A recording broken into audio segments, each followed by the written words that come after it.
Okay. Hello everyone, this is the Goodwill Industries of the Columbia Willamette presenting their proposal on increasing English proficiency for the unemployed Hispanic women in Woodburn, Oregon. Okay, thanks, Lily. I'm Tandy, and I'm from China, an international student, and I have been learning English since I was 5 years old, and have been moved to America to get my degree for 4 years.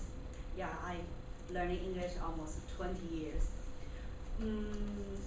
Most of the people will ask me what is the biggest problem I have been facing. I want to say it's not the food, not the weather, not even being homesick. It is language. Language is the bridge to connect you and me. If I often cannot understand you and you cannot understand me, the feeling is so bad.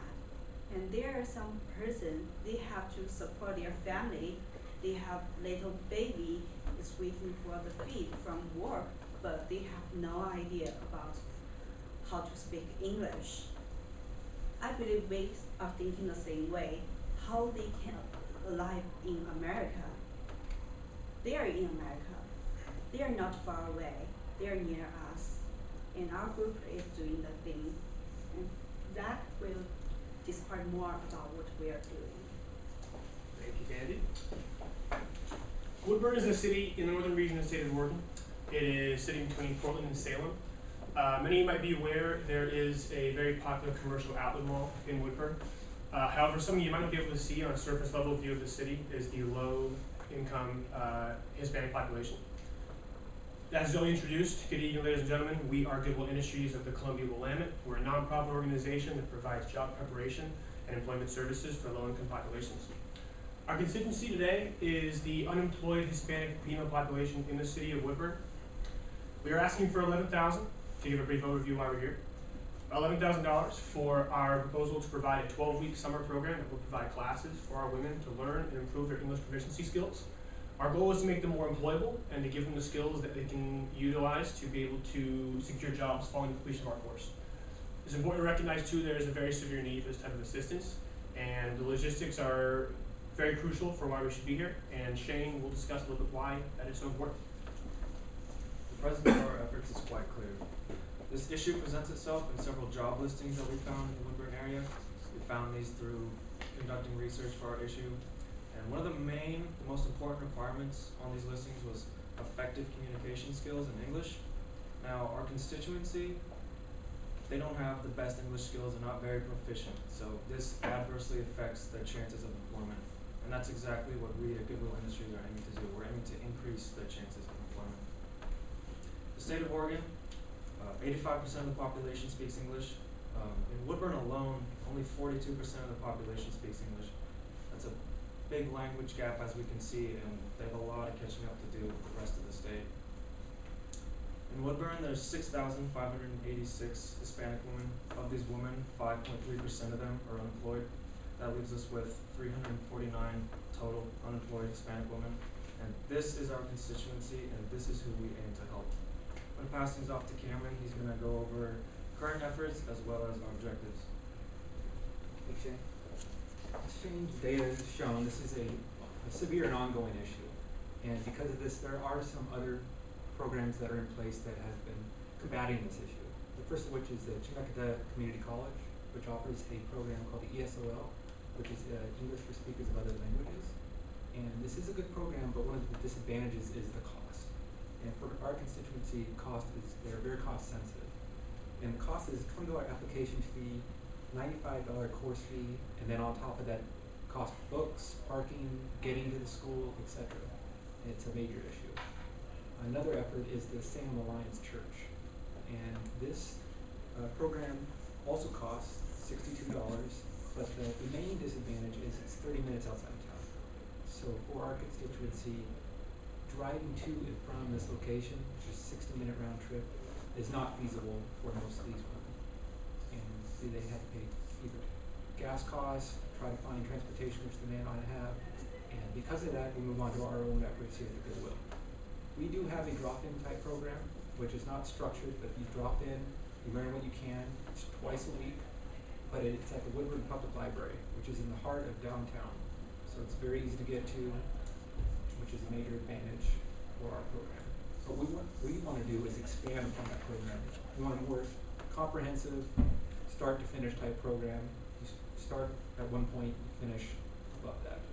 And the way we're going to measure the objectives is we're going to have an initial class, pilot class of 20 people. And out of these 20 women, we want to have at least 10 of them to have jobs after 3 months of completion of the course. And also the way we're going to judge their improvement in their English skills is using what is called the TOEFL test. And we're going to be using practice TOEFL tests, which are free. It's not $205 like the main test.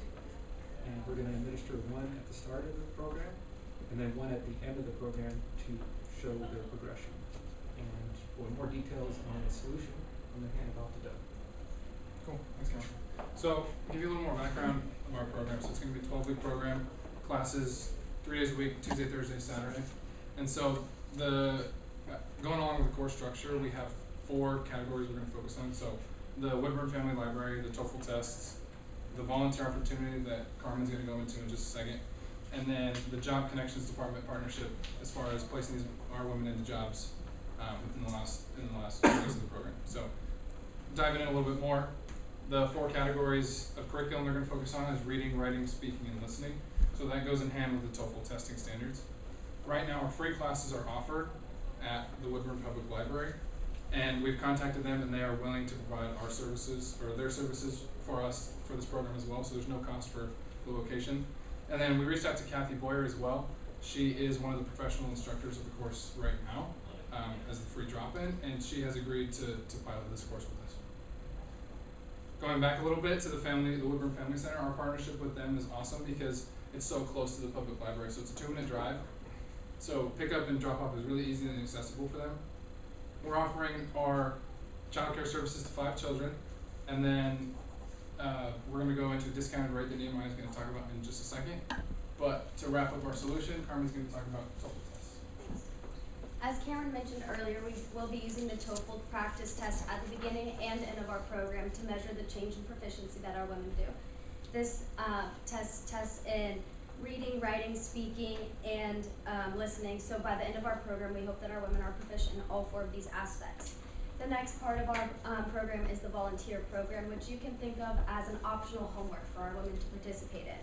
Because we do understand how difficult it would be to get volunteers to go to Woodburn, we're going to make this strictly a Skype and FaceTime kind of homework.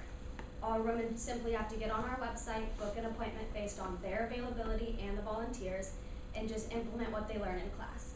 The last part of our program is our relationship with the Job Connections Department. Because it is our main goal as Goodwill to place our women within jobs within 3 months of the end of our program, the last 2 weeks of our 12-week course, we're going to bring in the Job Connections Department, sit down with our women, and find jobs that we can help them secure. Now I'm going to have Nehemiah come up, go over the implementation plan and a little bit of the budget.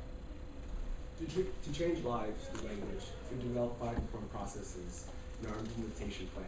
First is application, first is marketing, second is application, third is selection, fourth is our course, and the 5th is our Job Connections partnership. Mentioning on our marketing, we want to facilitate flyers within the Woodburn community in key areas. An example of a key area would be bus stations, grocery stores, and it would be also other downtown districts. Also mentioning now about the application, this will be accessible 3 months prior to our program. But 1 month before the course begins, we will allow 2 weeks for ourselves to select our women, leading to selection, 3rd process. In our 3rd process in selection, the first 2 weeks will give us time to narrow down our constituency, who we want for our class. In the last 2 weeks, we will notify our applicants whether they are acceptance to our program, now to our course. Reiterating what my teammates had mentioned, it is a 12-week program on English enhancing literacy skills, speaking skills, and listening abilities. Now, with our Job Connections process and partnership, when the course nears its end, Job Connections will help and give a helping hand for women looking for English new jobs in the Woodburn community. Now, mentioning to our budget, what makes our proposal feasible, we have the luxury of having only two expenses. We have childcare and we have marketing. With our childcare, the Family Center of Woodburn has given us a discounted rate at $9.15. With 72 hours required to take care of one child, we have rough estimate as $660 needed for one child. To make our plan sustainable for 3 years, we need $9,882 for childcare, and we need marketing at $1,035. Excuse me. With a total, we need $11,000. This reaches our estimate and reaches our need for $11,000. And now to reintroduce Zach Rodriguez. The takeaway for this problem is serious. As you can see from what my team members have discussed, there are current efforts and there have been past efforts. Some of them have worked, some of them are convenient. However, what we're trying to do is to implement and develop our current plan in order to benefit them in a structured way. Our $11,000 that we discussed will cover marketing and childcare, and will also help implement our course structure to allow them to become more employable. Our women deserve the opportunity to better their lives, and as we've discussed, this language gap hinders their ability to be employable and to find a job, and they have an opportunity here, and we are trying to better their lives and their community as a whole by allowing them to improve the skill. Any questions? Yeah. Zoe, Can you explain more about the application? Like, where is it gonna be accessible, and is it how are you advertising the application through the marketing? So the application is going to be on our website. So the ESL and Job Connections has their own tabs on the department. So the application would be on the website. And what was the second part? Just so you guys are advertising around bus stations, grocery stores, and is that gonna be in English and Spanish so that it can be understood by everybody? Right. And then is there just gonna be a link to the website? Yeah, it would just an be explanation of what it is? I mean, realistically, we could have a QR code too. It's not something necessarily thought a ton about, but yeah, it could easily have a link to the application. So my question is is it a requirement that the woman is unemployed to be eligible for the program? Yes, it is. Does the TOEFL test have a cost to it as well? I didn't see that on your Because comments. it's the practice test, it's free. Oh, so it's not the actual test? No. Okay. The actual test would be $205 per test per person, which we figured So out because- would not be feasible. So people need it for requirements like in universities and stuff. So we're not necessarily, they don't need the official score, but it's a great way to show their progress. Yeah, we're using it as a way to evaluate them, their progress and their proficiency throughout the course. They're online, so you can get them online too. Do businesses require potential employees to take that TOEFL test for literacy proficiency before they hire them, or are they okay with the practice test being the same thing? It's more of the language proficiency being required in itself than a test score, if that makes sense. Us doing that is really just for our program as a whole. When it comes to the job applications, if they're not proficient enough, they're not getting the job. And to add to what Carmen said, when you want to apply to a job, typically in the Woodburn area, they will ask if you're fluent in English, and that typically just withdraws anyone wanting to apply, because these women don't have the confidence to actually want to apply for a job if they don't have a scratch of English. So we really want to help these women, give them confidence, and empower these women to get a chance and apply for a job. So you guys said there's a program at the college, but it was really difficult to transport to there, but I don't, how do you guys transport them to the library? So the transportation problem was for the Salem Alliance Church. That one's 30 minutes away. Okay. South. So just Temecula Community College is really close. The main problem with the college was it's the most expensive program out of all of them. So you're just gonna have the ladies walk there then? I mean, Woodburn has public transit downtown, Okay, yeah, that's true. but I'm not extremely familiar with Did you have a question? Yeah, so maybe I missed this. Is there any plan for sustainability, or just after 3 years the program shuts down? I'm just wondering what happens to the program after 3 years. I can answer that. So, when I was on the phone with Terry, who's the department head for the ESL program, they actually want to do something like this. That's been their goal, but they just haven't had the resources to. Basically, this would be a pilot 3-year program, and eventually, if we can prove that it's worth it, they'll implement it and get rid of the free classes. Also, adding like Doug said, actually in the public library, there is a huge need for more interest and more reach for the community in Woodburn who are Hispanic, and there is a need for teaching these women. I was just wondering, I know you provided the number of like people that, women that this can help. Where would you draw the line of like where they would have to live? Like I understand like there's Woodburn, but like what if they live like a little bit outside of it? Like how would that work? I don't think we'd necessarily limit it. Our constituency is in Woodburn because the problem is so severe there. But I think it kind of goes down to transportation. If they're willing to come, they're more than welcome if they meet the requirements kind of thing. Yeah, the reason we're advertising the downtown district is this is something me and Mike touched on before, but there is a large Hispanic population specifically in that area. It's a large Hispanic neighborhood, and that's why we're advertising there specifically. They can be in the city. They can live a little bit. We won't turn them away if they're outside the city just by a little bit, but ideally if they're able to access. Especially if they show the willingness to. Yes, make that's a point to be part of the program. Okay, so then it would be, so it's going to be on like a first come first served basis. And then Well, so like Nehemiah was talking about, the application would close a month before the first class, and then we would decide based on the application. So it's not like a first come. We would have 2 months worth of applications, and we would cycle through those. Does that make sense? all right. Yeah, either one. So maybe I missed something too. I was wondering, like the program you guys want to help people learn English, is that based on the TOEFL test or based on like life experience English, or together or mixed? The TOEFL test is our way of testing proficiency through the course. So we're going to test at the very beginning and at the very end. But the beginning is going to give us a basis of where they're at in terms of their knowledge of English. At the very end is going to be how much they've learned throughout the course. So the test itself is not how we determine who we take, it's how we determine how much they've learned throughout the process before they start.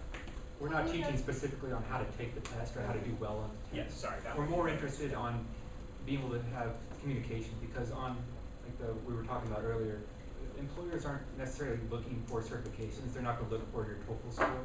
They just want to be able to see that you can speak fluently with customers or themselves and everything. But we're just using the TOEFL score just as a system to judge their improvement of their overall English skills. Yeah, I got a question related back to the TOEFL scores as well. So on the practice test, what TOEFL score relates to what you said, being fluent in English as it relates to the job requirements? We didn't put it on the slides, but TOEFL has their grading system. We didn't put it on there because there's just a bunch of text. I don't remember the scores. Annie might know. Yeah. For the TOEFL score, there are 4 parts: reading, listening, speaking, and writing. The full score for each of them is 40 credits, and the total is 30 credits, and the total will be 120. And in the TOEFL's website, official website, they have their own checking level. Okay. Of that, like 0 to 4 is very low. Is you don't have enough understand for the English part, and if above 25 to 30, that is very professional on the English part. Okay. So when you're saying your objective is to increase their students' proficiency as measured on the TOEFL practice exams, what's realistic in improvement in a 12-week program? For somebody, say somebody comes in and Right. they know a little bit of English. Right, as far as I know, the way the Goodwill's program works is that their drop-ins, they have categories, so like the ones they offer right now are beginning, and so Terry, the manager I talked to, he said over 10 weeks we would hope that our goal is for beginning level to be mastered. And then they would move on to the next, category. Okay, so beginning level would be mastered, and then they would go to the, intermediate, then they and go to then the advanced. intermediate. Okay, but that's a 10-week drop-in. Right, if you're coming every If you're coming. If you're coming every class. Okay. So this would offer, you're coming 3 times a week and not once a week. And we're going beginning to hopefully it would go to that into that intermediate stage. So that's really what your hope is to go from beginning based upon the to an intermediate. Yeah, and if I'm not mistaken, Tandy, the University of Oregon requirement is 61. And so that would be something we'd probably base it off of, is getting to that kind of level. Okay, because, and again, I'm trying to imagine what, if your employers are saying fluent in, what does that relate to on the TOEFL range? That kind of gives us a better idea of what you're shooting for. So I have a confusion because TOEFL test is based on your academic standing. Actually, it's not on your real life speaking English. So it's really hard for people to get really fluency on your TOEFL test instead of just speaking real life English. So I was wondering if there's a better test to test your proficiency, because I'm an international student too. I can speak English probably better if I think I'm speaking good in English, but I cannot get a really good score on TOEFL test. So that might be a problem to test your Yeah, I proficiency. just want to add, our curriculum is not based on the TOEFL test. As Doug mentioned, Kathy, who's already teaching, has a set curriculum, and our other instructors will. That is simply a means to see where our women are at the beginning of the program and how much they learned based on our curriculum at the end of the program. So we're not teaching them how to take it, we're not teaching them, it's not like an SAT kind of tutoring situation. It's really just our measurements of how much they learn in that time. Also, we want to support our message. We want to give these women knowledge and education, but we want to focus on the elements of English literacy, listening, and speaking abilities. That's what we want to focus about. Our curriculum doesn't focus on just preparing them for a TOEFL test. We prepare them for acute communal relationships within their community where they can speak to their children, to their fathers, to their brothers, to their uncles in English, to their employers, anyone in the community. And another part, if you take TOEFL test, you must know there's is a very famous question about the speaking is describe the city you live in. I don't think that is a very professional question. Just to describe the city you live in is very normal. And also about the listening from the TOEFL test is also the normal conversations between us. And we use TOEFL test because that is the most popular test in American university use to judge how students about their language, about international students' language. We just use TOEFL test as a rule to judge how many they can improve from our program. We want our students to learn something, but we have to find a test to use to judge how many they learned. And as more professional, we cannot guarantee every of the students who do not know English before and learn that in our program and got the full credit from the TOEFL test, because we will not teach them how to pass the TOEFL test. We will teach them how to speak during our normal life, about how their work will use. That is our goal. TOEFL test, just a rule.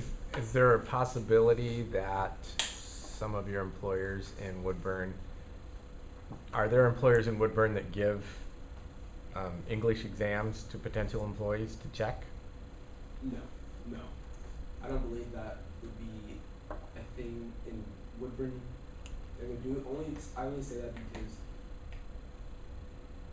I actually have an aunt that used to live in Woodburn, Mhm. and no hire would ever be ethical enough to think that it would be right or just to give or test their employers if they really do speak or do not speak English. Truly, in Woodburn, no. Okay.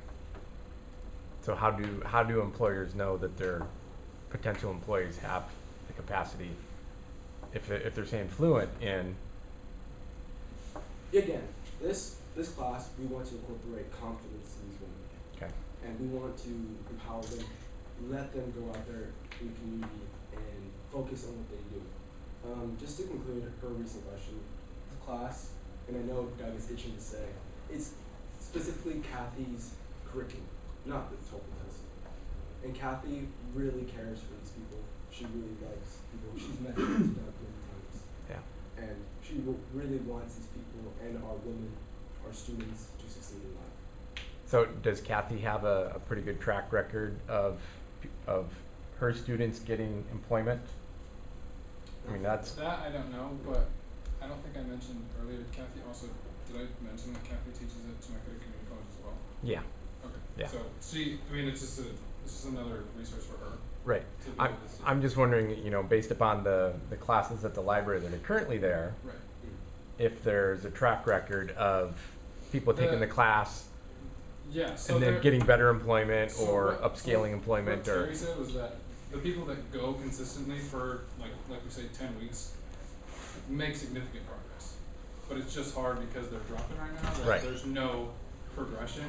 As far as them connecting with Job Connections Department, there's no connection right now really Okay. between the ESL department and Job Connections. Okay. So what we talked about on the phone was if there was a way to bring them in, that would increase the chances of getting employment Okay. jobs. Is Kathy a volunteer? No, she's paid. She's paid? Yeah, so Goodwill has 7, I think, instructors for Salem, Portland, and Vancouver. So they kind of cycle around. Okay, because you guys didn't include wages in the cost. Yeah, so they agreed that she would, if we ended up doing this program, Okay, she would well, transition into that. Yeah. Gotcha. Yeah, wages would already be allocated for her.